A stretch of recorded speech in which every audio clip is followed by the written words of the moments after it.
I'm now going to read from my first novel, which is called The Land of Decoration. And the novel opens like this. In the beginning there was an empty room, a little bit of space, a little bit of light, a little bit of time. I said, I'm going to make fields, and I made them from table mats, carpet, brown corduroy and felt. Then I made rivers from crepe paper, cling film and shiny tin foil, and mountains from papier-mâché and bark. And I looked at the fields, and I looked at the rivers, and I looked at the mountains, and I saw they were good. I said, now for some light, and I made a sun from a wire metal cage strung with beads that hung down from above. I made a sliver of moon and luminous stars, and at the edge of the world a sea from a mirror, reflecting the sky and the boats and the birds and the land where it touched. And I looked at the sun, and I looked at the moon, and I looked at the sea, and I saw they were good. I said, what about homes? And I made one from a ball of dry grass, and one from a hollow tree stump, one from a barrel that toffees came in. And I gave it a fishing line and sail, and made space for a blanket and toothbrush and cup, and a stove, and put a gull high on the mast, which was really a broom handle, and launched it out on the sea, which was really a mirror. I made houses from chocolate dip cartons. The plastic scoop where the chocolate was, that was the bedroom, and the round room below where the biscuits had been, that was the living room. I made houses from a matchbox, and a bird's nest, and a pea pod and shell, and I looked at the houses and saw they were good.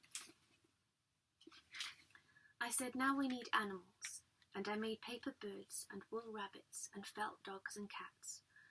I made furry bears, striped leopards, and fire-breathing scale-crusted dragons.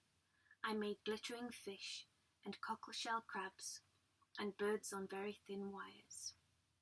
Last I said, we need people, and I modelled faces and hands, lips, teeth and tongues. I dressed them and wigged them and breathed into their lungs. And I looked at the people, and I looked at the animals, and I looked at the land, and I saw they were good.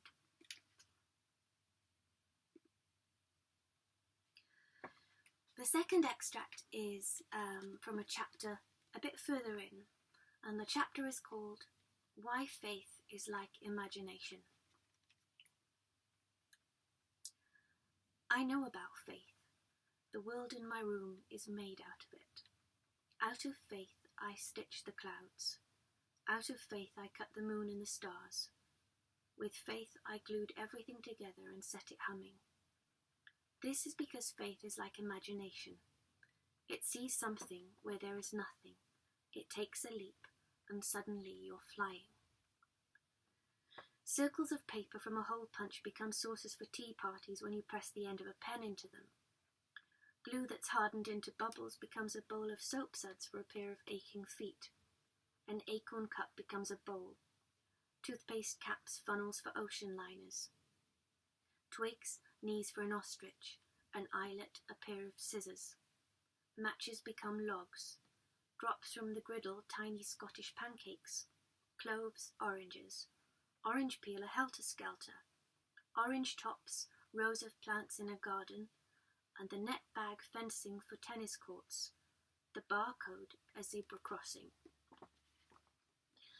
Everything is pointing to something, and if we look hard enough, for long enough, we can see what those other things are. The real land of decoration pointed to the way the world would be again one day after Armageddon. This is called prefiguration. Father says prefiguration is showing on a small scale what will happen on a grand scale. It's like soaring above things and seeing it all. But we can only see the possibilities with eyes of faith. Some of the Israelites stopped seeing with the eyes of faith, and they died in the wilderness. Losing faith is the worst sin of all. Once a girl came to my room and said, "What's all this rubbish?" Because to her that was what it looked like. But faith sees other things peeping through the cracks, just itching to be noticed. Every day the cracks in this world get bigger. Every day new ones appear.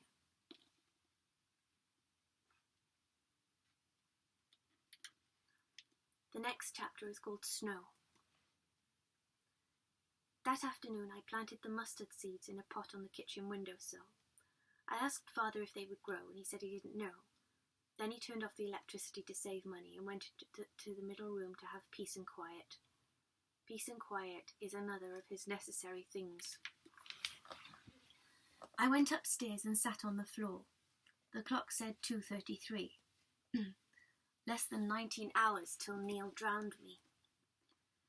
I imagined them finding my body on the school cloakroom floor, my hair spread out like a mermaid, my eyes staring, my lips as blue as if they'd been sucking a blueberry jubbly. Neil would be looking on too. He'd have raised the alarm. No one would know. I saw the funeral. Elsie and May would be crying. Stan would be praying. Alpha would be saying that at least I'd been spared the tribulation. Gordon's neck would be sunk in his suit collar deeper than usual. I couldn't imagine what Father would be doing. I knew that Brother Michael said I should have faith that God would help me, that things we thought were impossible were possible with God. But I didn't see how, short of magicking the school or Neil Morris away. If I was God, I'd bring a hurricane or a plague or a tidal wave that would wipe out the school and the town. I'd bring Armageddon or an asteroid to make a hole in the earth where the school used to be, or I'd just flatten Neil Morris if the asteroid was a small one and fell in just the right place. But I knew none of those things would happen. I began to feel like I did the other evening, when the clouds swallowed me. I went to the window and leaned my head against the glass, and my breath kept clouding it, and I kept wiping it away. Outside was a row of houses. Above those was another row, and above those another. Above the houses was the mountain. Above the mountain was the sky. The houses were brown, the mountain was black, and the sky was white. I looked at the sky. It was so white, it might not be there at all. It was like paper, like feathers, like snow. It could snow, I said aloud. There had been a lot of snow once before, and school had closed. I looked at the sky. It could be full of snow this very minute, just waiting to snow. It could snow. It was even quite cold. Brother Michaels had said that if we had a little faith, other things would follow, sometimes more than we dreamed, and I thought I did have a little faith, and perhaps a little was enough. I began thinking about snow. I began thinking hard about the crunchiness of it, the clean smell of it, the way it muffles everything and makes the world new, how the air comes alive when the earth is asleep, and things seem to listen and hold their breath. I saw the town laid out under a blanket of snow, the houses asleep, and the factory covered, and the meeting hall and mountain white, reaching into a sky that was white, and from that sky still more whiteness falling. And the more I thought, the heavier the sky seemed, and the colder the pain beneath my fingers. I turned back to the room. I had an idea, though I couldn't explain it. I didn't even know where it had come from, except it was as if a giant hand had written snow on a blank piece of paper. I could see the way they'd written the S, the tail coming back to the N, so it looked more like an 8. And the hand was writing other things, and I began hurrying to do as it said before the sheet was wiped clean again. I went to the chest in the corner of my room, which used to be Mother's. Inside are materials and beads and threads she used to have, and all the things I found. I searched and took out white cotton. I cut up the cotton and draped it over the fields and hills of the land of decoration. Good, said a voice. More. Something hot licked my spine. Who's that? I said, but no one answered. My hands were shaking. I could feel my heart in my throat. I took sugar and flour and sprinkled them over sponge treetops and paper grasses and heather hedges. Faster, said the voice, and although I didn't know where the voice was coming from, I knew it was real this time, and meant for me, and I didn't care who or what was speaking. I ran to the bathroom. I ran back. I squirted shaving foam along windowsills and eaves and gutterings. I let glue dry clear in small drops. Just have to check. Start recording.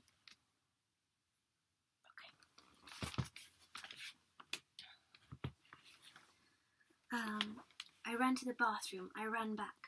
I squirted shaving foam along windowsills and eaves and gutterings. I let glue dry clear in small drops around eaves and on branches and on bandstands and streetlights. More, said the voice. There was a drum in my brain. I made a fire in a caramel keg with gold sweet papers on the side of the lake where tall firs stood. I made frankfurters and marshmallows on sticks with pieces of plasticine. I made a polystyrene ball snowman, a line of white paper geese. I hung them on a string across the moon. I took some down from my leaky duvet and shook it above, and it fell over the towns and the seas and the hills and the lakes. I snowed in houses and shops and post offices and schools.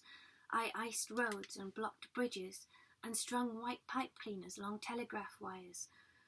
I set cardboard skaters on a tinfoil lake, and on the hill a woolly tobogganing party. I grazed my hand and I didn't feel it. My foot went to sleep. I stamped around and sat down again. When I opened my eyes, the light was gone and the land of decoration was glowing whitely in the darkness, the line of geese, tiny arrows in the sky. I was curled on my side at the edge of the sea.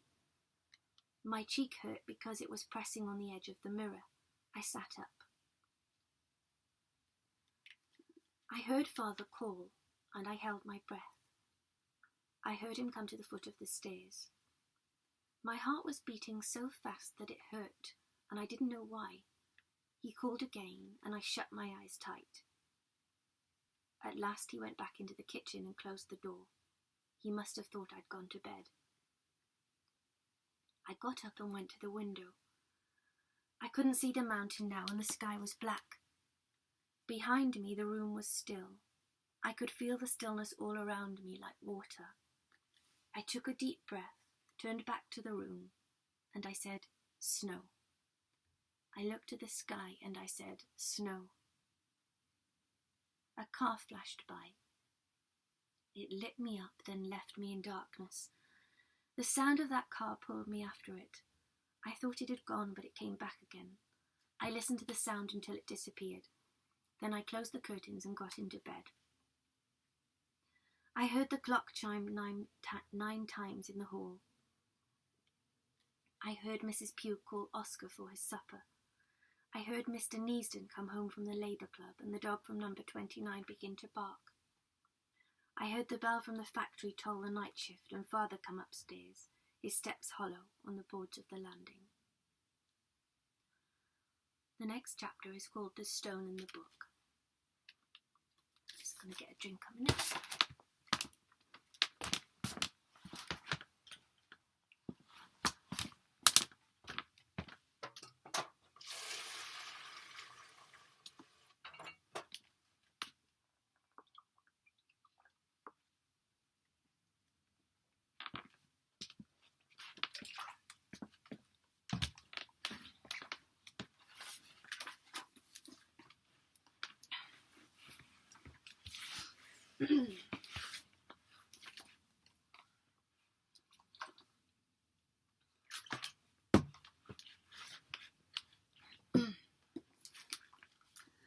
The next chapter is called The Stone and the Book.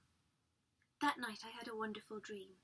I dreamt I was walking in the land of decoration.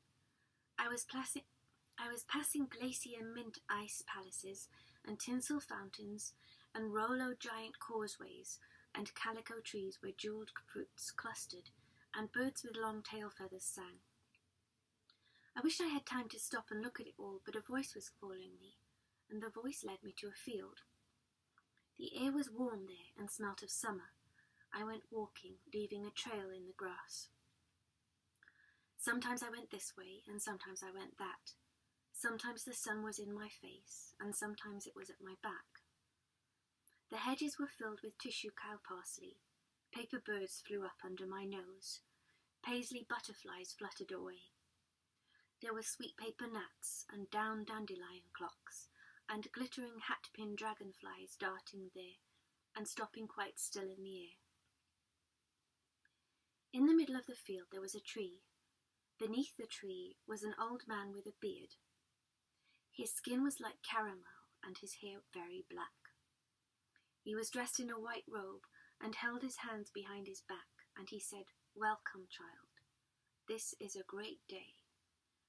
You have been chosen to receive a gift of inestimable value." "Thank you," I said. And then I said, "What does inestimable mean?" "Something whose worth can't be estimated," he said. "In one hand, I hold a stone that contains more power than anyone has ever possessed, and its fruits are sweet, but the aftertaste is bitter. In my other hand I hold a book the wisest seek to read, and its fruits are loathsome, but it gives the reader wings." I said, "Why are you holding them behind your back?" "Because the sight of them might influence you," said the man. "Now you must choose, but think carefully, because much hangs on your decision." It was difficult, because I wanted to have all the power in the world and make Neil Morris disappear and never go back to school again, but I also wanted to find out what the secret was that even the wisest seek to read, and I would definitely like to have wings. And then there was a moment when I thought perhaps I shouldn't choose at all and should go away through the long grass and not look back. But I didn't. I said, "I'd like the stone, please." And when the old man took his right hand from behind his back and gave it to me, it glinted many colours in my palm, and I felt myself swell and become heavy, and when I spoke I thought it had thundered. It could have been a long time, or it could have been a short time that passed. I couldn't tell. But I heard myself say, "Could I look at the book?" The old man pursed his lips. I thought he wasn't going to let me, but finally he said, "All right, but you can't touch it." And he brought a small brown book from behind his back. The spine was coming away and the pages were dog-eared, and when he opened it, it was full of letters I'd never seen before. I said, "Why are the pages wrinkled?" And the man said, "They are wet with the tears of all those who've tried to read it and failed." Suddenly I felt cold. Would I have been able to? I said. He smiled. "We will never know now." And then I woke up.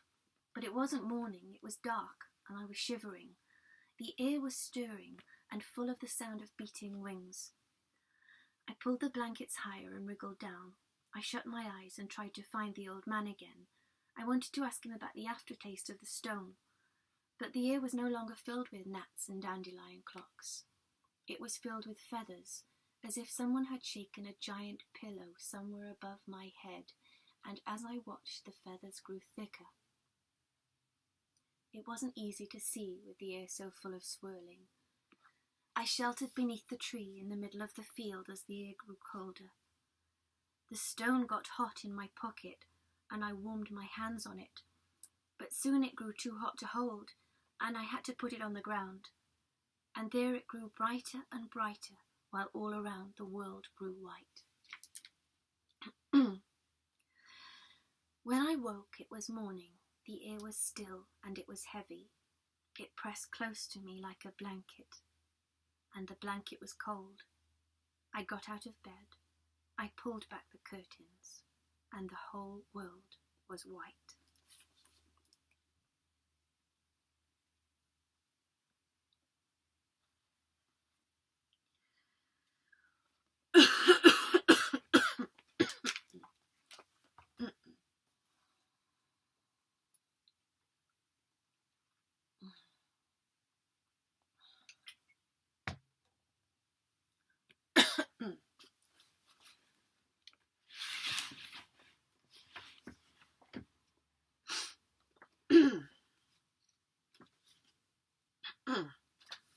The next extract is from a chapter about 2/3 of the way through the book called Dust and Stars.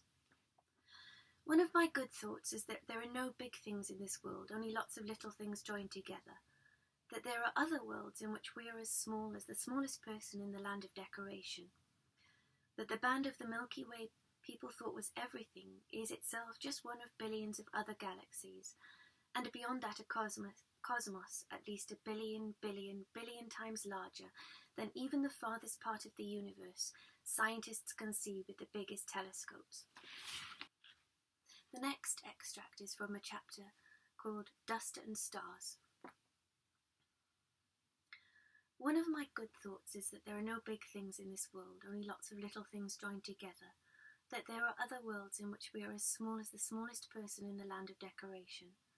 That the band of the Milky Way people thought was everything is itself just one of billions of other galaxies, and beyond that a cosmos at least a billion times larger than even the farthest part of the universe scientists can see with the biggest telescopes.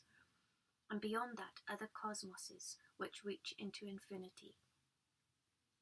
I like to think how it could all go on still further, that we only know about things like space and time because of light, so there's no way we can know what happens where it is dark, that other worlds could be there, other dimensions, other big bangs, which is only another way of saying God.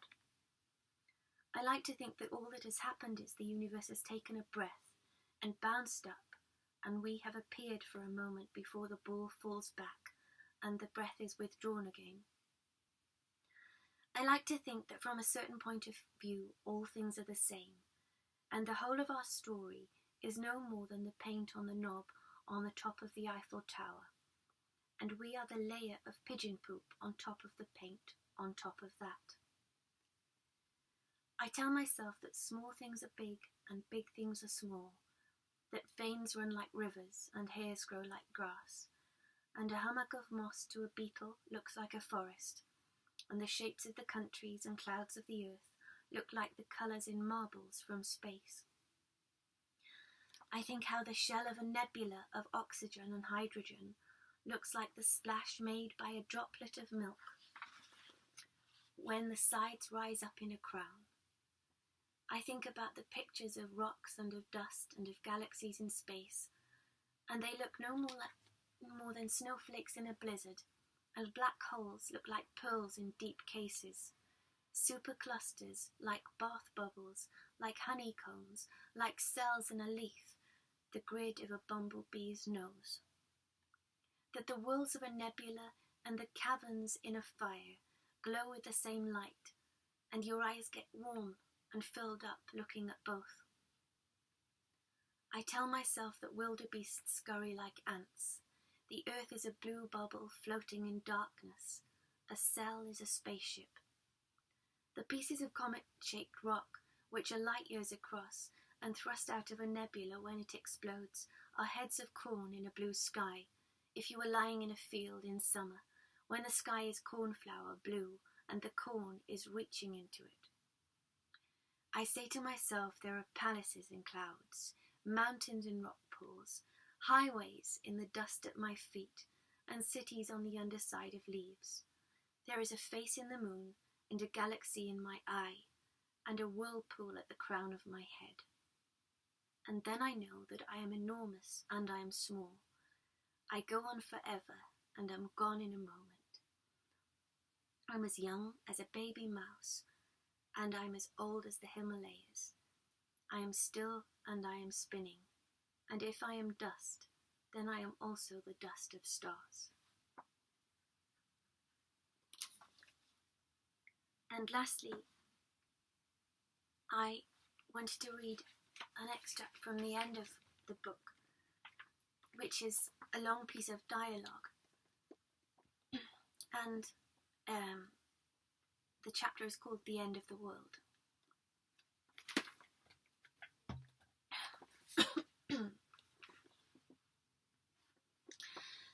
I was in the dark when I heard a voice. The voice was saying, "Wake up." "Leave me alone," I said. "Wake up," said the voice. "Go away," I said. "You have to wake up," said the voice. "Why should I?" "You have to wake up," said the voice, "because the world is ending." I opened one eye. In front of me was what looked like a forest. There were fibres sticking up, and the fibres were green. I opened both eyes.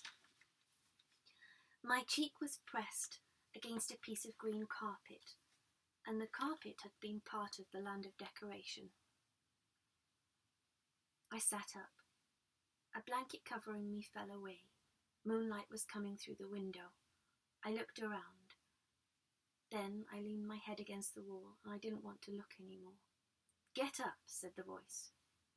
"Go away," I whispered. "There's not a second to lose." "Go away." "Don't you know what this means?" "Please go away," I said. But the voice wouldn't. "What do you see?" it said. "Everything's broken," I said at last, and I closed my eyes. God said, "Exactly." He sighed. "Judith, I'm trying to help you here, but time is running out." "Running out for what?" I said. "Think about it." I opened my eyes, and this time I said, "No." "Yes," said God.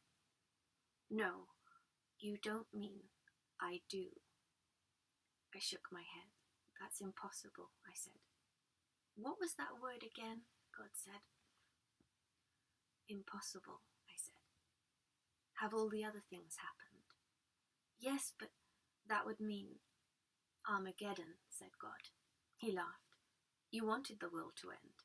You asked me about it often enough." I needed to go to the toilet. I got onto my knees. "When?" I said. "Imminently." "How long have I got?" "About 2 hours," said God. "Oh my goodness," I said. I held onto the wall. I said, "I've got to tell people." "You have told people," said God. "You've been telling them for years." "Well, they might listen if they knew it was coming tonight." God laughed. "Do you really think so?" "They would if they knew it was really going to happen," I said. "Then it would be for the wrong reason," said God. "Anyway, how would you convince them?" "I don't know," I said, "but I've got to try." "Judith," God said, "it's 4:30 in the morning. What are you going to do? Shout from the rooftops?" Everything was spinning. I thought how happy the brothers would be that May's chilblains would be better, so would Elsie's joints. Nell would walk again, Alf would grow hair, Uncle Stan's ulcer would vanish, Gordon would never be depressed again, Josie would be able to make clothes for people for eternity, and Father would see Mother, and so would I. But I said, "What about the other people?" God didn't answer for a minute. Then he said, "You know what happens to the other people." And he was right. I'd always known. But now that it was about to happen, it was different. "Isn't there anything you can do?" I said. "Perhaps the world isn't ready to be destroyed just yet. Perhaps there are still good things in it." "Such as?" God said. I tried to think. "Mrs. Pugh," I said suddenly. "Mrs. Pugh," said God. He didn't seem to think much of my suggestion. "Yes," I said, and Oscar, and Auntie Jo, and Mike, and Joe, and Watson, and Sue Lollipop, and Mrs. Pierce." "They don't believe in me," said God. "But," I said, "you can't just kill them. You knew this would happen." "What about the children?" I said. "People who haven't heard about you. People who didn't listen when we went to the door because they were on the phone, or the baby was ill, or they'd heard bad things about us, or it was raining." "I'm sorry," God said. "That can't be helped. I can't hang around forever. There'll always be those who don't know, or don't listen, or are too busy. It's not my fault." "But it's not theirs either," I said.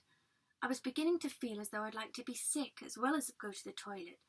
"Can't you just forgive them?" I said. God laughed. "You're a fine one to talk about forgiveness. Look, I've waited since the Garden of Eden to do this. You don't expect me to put it off for a few more weeks." "So, Father hasn't made the end of the world come after all," I said. "Well, yes and no," God said. "This really is all besides the point. It's happened. I would have made sure it did one way or the other." "And now it's gone," I said, and I looked around again. If only I could put it back together, but I can't. It would take too long. But I wasn't really thinking about the land of decoration anymore. I was thinking about Mrs. Pugh and Oscar, about Sue Lollipop, and her trip to the Bahamas, about Mrs. Pierce and Mike. I was thinking about so many other things too that it seemed they were crowding into my mind because it might be the last time they would be remembered. Thinking of the way the world was in the snow and how it would be in the spring. How the cherry tree would come back to life, and Mother's Christmas roses. How in the summer the mountain would become green, and Father and I would go up in the hot air balloon and see the whole valley. I was trying to imagine it all gone, and it was really difficult. So I can't save them, I said. No, God said. I sat down on the floor with a bump, and I pressed my hands together to try and stop them from shaking. I said, what will it be like? The biggest thing the world's ever seen, said God. And then I said, the new world. God said, well, that's what you want, isn't it? And I didn't say anything because it was what I'd wanted for as long as I could remember. I closed my eyes. No more sickness, no more death, I said. That's right. And you'll wipe the tears from people's eyes. Yes. And Father and I will live there, and we will see Mother, and it will be like it was in the beginning. God said, what was that? And we'll see Mother again, I said. Not that bit, said God, the other bit. And it will be like it was in the beginning. No, the first bit, said God. And Father and I will live there, I said. That's it, said God. You see, that's the bit I'm not sure about. What? I said. Well, said God, your father, can you really call him a believer? His attitude hasn't been right for some time now. I blinked. Father believes in you, I said. I laughed. You know he does. He's just been tired lately. Things have got on top of him. But God was saying, no, I'm not sure he believes in me at all. Are you listening to me? I said. I jumped up. You have to save Father. It doesn't change the fact that he's lost faith in me. No, I shouted. He hasn't. Can't you do anything? And then God looked at me. I felt him look. And everything went still, and my skin prickled. God said, if I were you, I'd be asking myself that question. Me, I said, what can I do? God laughed. Judith, look at what you've done already, he said. I blinked, and then I put my head in my hands. When I took it out, I said, I've done quite a lot, haven't I? And in a smaller voice, a voice so small no one but God could have heard, I said, if anyone dies, it should be me. Clever girl, God said softly. What? I said. Well, said God, you're right, of course. If it hadn't been for you, none of this would have happened. You're the only one that can save your father. He's sinned, Judith. He's lost faith. The greatest sin of all. He deserves to die. He will die unless someone saves him. Who? I said. How? God sighed. Don't you remember? An eye for an eye, a tooth for a tooth. A life for a life, I said. If someone were to give me their life instead, God said. Oh, I said, and my voice was quiet like a breeze on its way somewhere else. It's the only way, said God, the fundamental law, remember? I felt wind buff at my face as if I was standing at the edge of a cliff, and the ground seemed to shift under me. You love him, don't you? Said God. Yes, I said, but I wasn't thinking about Father anymore. I wasn't thinking about anything just then. God said, now are you going to save him? Hurry up and decide, or you may as well not bother. Yes, I said, because there wasn't really any decision to be made. There'd been a moment when I wondered if I would get to see the land of decoration after all, and then that too stopped mattering. But I had to be sure of something. If I do this, I said suddenly, You have to promise me. You have to promise me Father won't die. Where's your faith? Said God. I need you to promise, I shouted. All right, said God. Dear me, you have my word. I swallowed and looked at my shoes. I said, then please can I see him first? If you're quick, said God. I went to the door. I meant to go quickly, but my body was moving as if its battery had run down.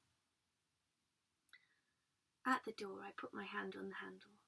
God, I said, can I really save him? Yes, said God, you can. The next chapter is called The Biggest Miracle of All. I closed the bedroom door and went along the landing, and none of it was real. I went down the stairs step by step, holding on to the banisters, and they weren't very real either. At the bottom, light was coming through the panels in the kitchen door. I went along the hall and turned the handle. Father was sitting with his back to me at the table. He was the only thing that looked real. I closed the door. I could see his shirt rise and fall. I could see the hairs on his head catch the light. I could smell him and hear him breathing. I stood there for ever so long, just looking and listening to him. Suddenly he turned round. He put his hand on his chest and said, You frightened the life out of me. Sorry. I thought you were asleep. His voice wasn't thick anymore, and his eyes weren't glassy, and his face was grey now instead of red. He said, I came back up and put a blanket over you to keep you warm. I didn't want to wake you. He looked very sad. He stopped talking then, and I was glad because I had a lot to say to him and not much time to say it in. I took a deep breath and I said, Father, I'm sorry I got you into trouble with the elders, and I'm sorry I didn't listen to you about the miracles. He shook his head and passed his hand over it. Oh, Judith, it's not your fault, he said. You really didn't help things, but there would have been trouble anyway, what with the strike and everything. No, I said, and my heart beat hard. It was me. If you knew half the things I've done. Father said, all right, let's not get into that now. I hung my head and I said, I did it all. Then Father said, Judith, so I was quiet. He put his finger and thumb in the corner of his eyes as if they hurt him, and when he took them away, his face looked greyer than before, and his eyes were red and tireder than I'd ever seen them.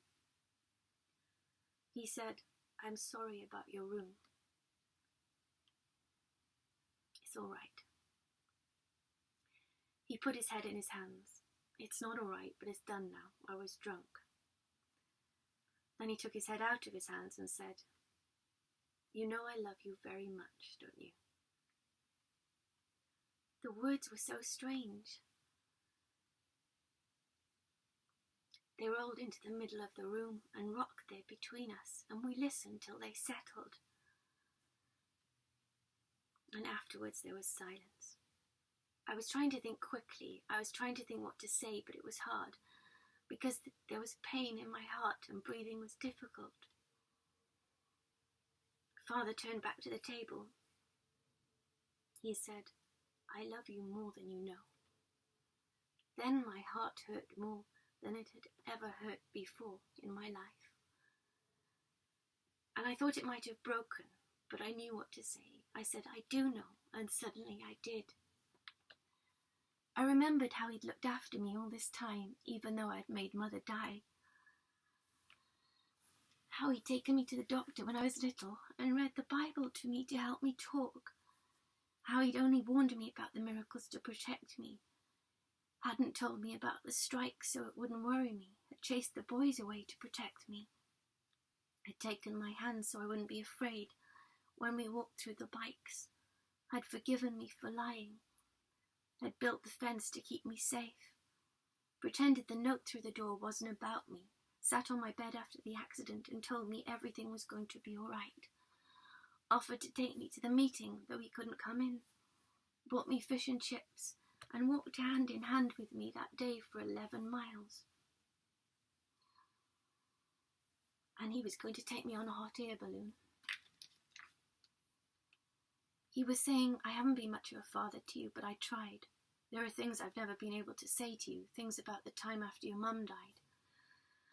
How you were suddenly there, asking for attention, asking to be taken care of, asking so much, and I had nothing. Heck, I couldn't even take care of myself.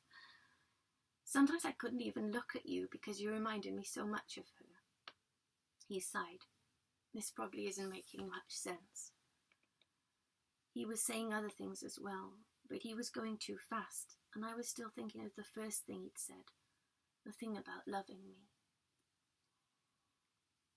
What he said after that didn't matter much.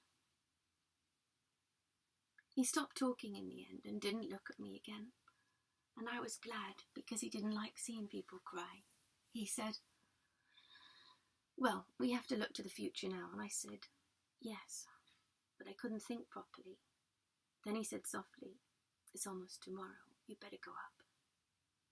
And I remembered that it was late, later than he or anyone else realised, and that I had only come to say goodbye, but I still couldn't make myself go. He said, we can talk some more tomorrow. Okay, I said. Good night, Judith. Good night, I said. When I made no move, he turned back around and I went to the door. Father, I said. Yes. Don't worry about anything. Everything is going to be fine. It's going to be better than you think, I said.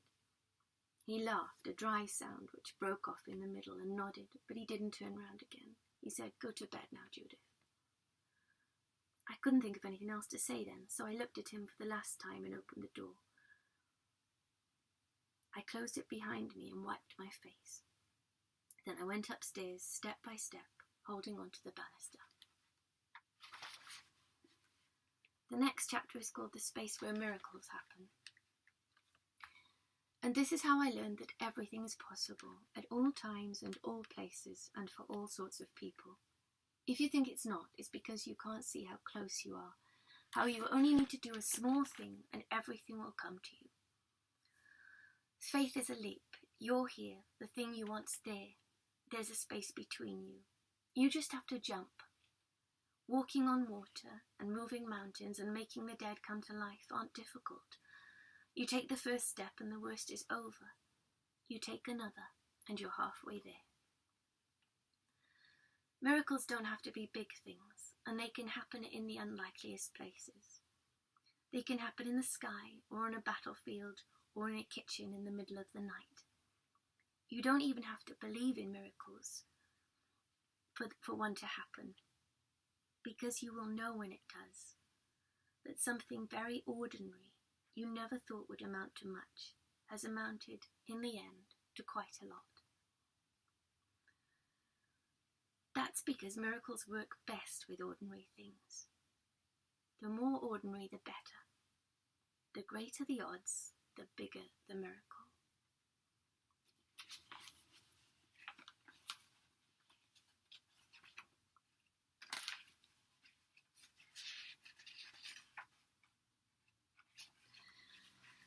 The next chapter, and the last but one, is called A Life for a Life. My room was in darkness. I said, "Are you there?" But no one answered. I went to the window and drew back the curtains, and the moon came in. It was silvering the factory and the pylons, and making the train tracks gleam like glue left by a snail. I looked out at the town, at the television aerials and chimneys and rooftops, the telegraph wires going up and down the valley, and above it all the dark mountain, darker still against the white of the moon. And it was funny, but for the first time it all looked quite beautiful, like Brother Michaels had said. And in a few minutes it would be gone. I turned back to the room.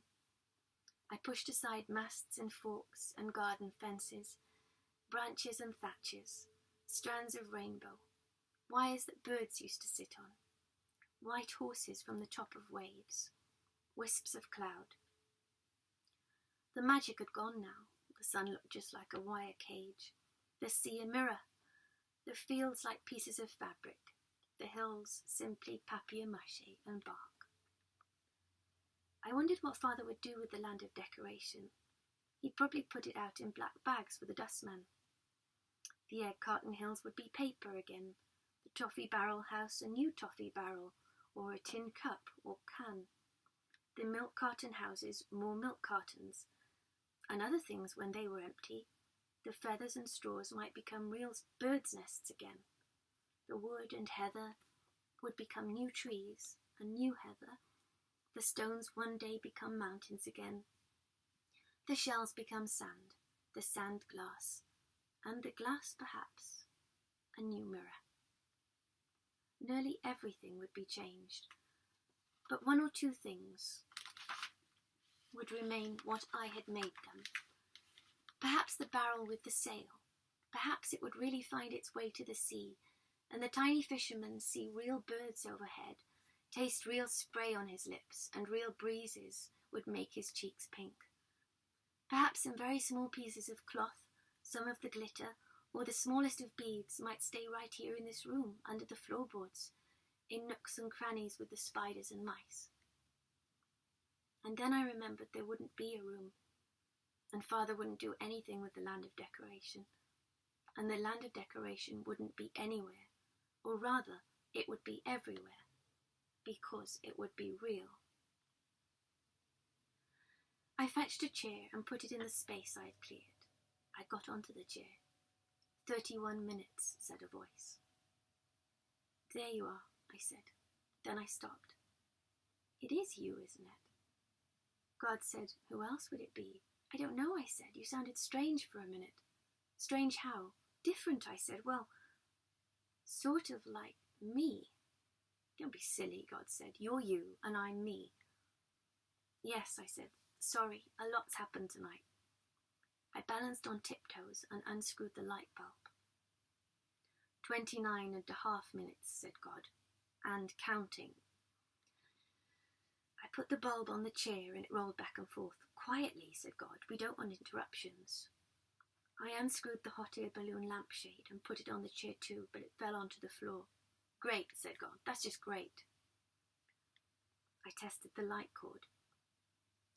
I got down and fetched my school tie. I got back up and tied one end of the tie to the cord above the light fitting and tugged it. I tied a loop in the other end of my tie and I loosened it. I put my head through the loop. The material felt soft next to my skin. I expect it wondered where my collar was. The room looked strange from the ceiling, like a box, smaller than it had ever seen before. I wondered if I'd already stepped off the chair because my arms and legs felt like they were falling, but they weren't and I wasn't, I said to myself. There was a rushing in my ears as if the tie was tightening, but it isn't, I said to myself. Not yet. I looked at the land of decoration. It was so good in the beginning, I said. Now I think it would have been better if I'd never made it at all. We all make mistakes, said God. What did you say? I said. I said, God repeated, we all make mistakes. We? I loosened the tie. You, me, everyone. I was beginning to feel sick. Are you sure about this? I said. Oh yes, said God, 100%. 23.5 minutes, and counting. There was a sound in the room like a creature panting. What's that noise? I said. It's you, said God. Can't you breathe more quietly? No, I said. My knees were behaving strangely now, as if they wanted to fall forwards, though I was afraid of that more than anything, and my left leg wouldn't stop tapping the chair. I took one foot off the chair and held onto the tie. I closed my eyes and lifted the other foot off too. Darkness throbbed and jumped in front of me. Coloured lights and whistling sounds filled my head. I put both feet back on the chair and hung onto the tie, and my body was wet as if I had been running and my teeth were chattering. 19 minutes and 9 seconds, said God. My foot slipped. Something hot dribbled down my legs. I swallowed. I was trying hard not to cry. 19 minutes and 2 seconds, said God. Then I said, you know what I wish? God laughed. I'd think carefully before you make another wish, he said. The last ones haven't turned out very well. I wish, I said, you would go away and never come back. What? Said God. I hung on to the tie. I would like, I said, to never speak to you again. God said, you don't mean that. Yes, I said, I do. Be careful what you say, said God. It doesn't matter, I said. You can't do anything to me now. God said, you'll be sorry. No, I said, and I took my hands away from the tie. I already am. The next and last chapter is called One Good Thought. It got quiet in the room. I took a deep breath, but I couldn't kick away the chair. I tried to think what Father would do if he were me, and I knew he would try and think of a good thought, so I tried. I thought how good it was now that God had gone away, like it was at the beginning. But it wasn't like it was in the beginning, because now I knew nothing I'd made was good after all. I tried again. I thought about how in a few minutes Armageddon really would be here, and all the bad things would be washed away, and the world would be how it was always intended to be. But then I remembered all the people God would destroy, and pretty soon I couldn't think about that either. Then I looked down, and I caught sight of one of the little people I'd made to begin with. An arm had come away from the body, but the face was still the same. And that is when I had the best thought I've ever had in my life. I thought of Father going into the land of decoration and meeting my mother again. He would see her standing a little way from him. Something about her would make him go towards her. She would turn around, and he would not be able to believe it. But he would have to believe it, because it would be true. They would go walking together, leaving a trail in the grass. Sometimes my mother's hand would be in Father's, and sometimes his arm would be around her shoulders. And all the streets and all the rivers and all the names and places of this world, all the people that were and are and will be, would be nothing to this moment. I knew it was possible. I knew they really could be together, if I could just step forwards. And I'm not going to read any more because it will give away the ending of the book. That's some bits from the Land of Decoration.